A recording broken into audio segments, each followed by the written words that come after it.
Are we going to see more inventory in 2024?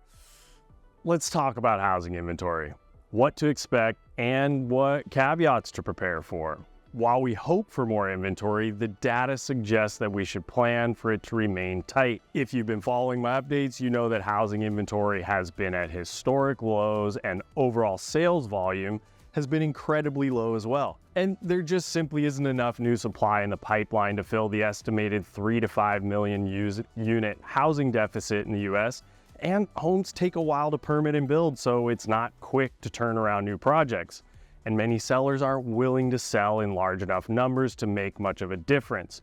Now that presents opportunity for sellers who need or want to sell, as the supply shortage is keeping prices stable and increasing.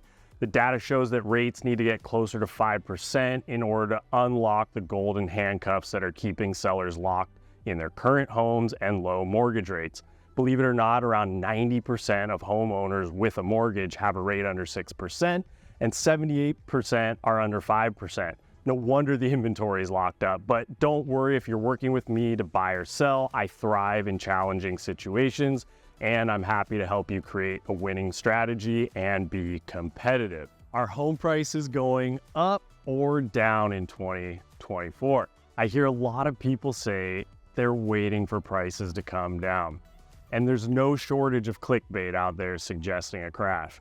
As much as the investor side of me would love to see some cheap deals and crack this inventory gridlock for my clients, it's just not what the data shows.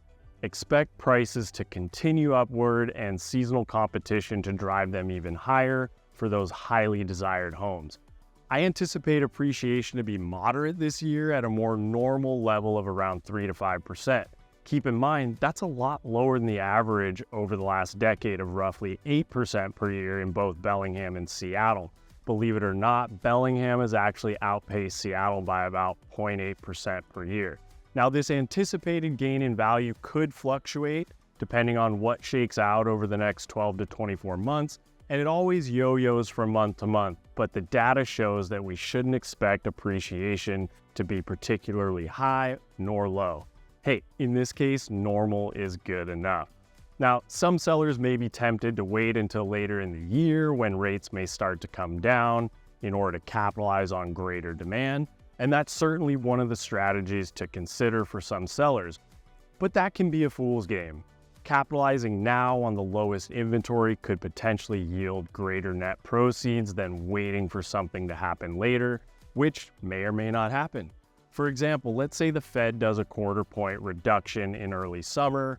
We have to remember that the market most likely prices that in ahead of time, so it may not move the needle significantly in terms of lower mortgage rates and a bump in demand.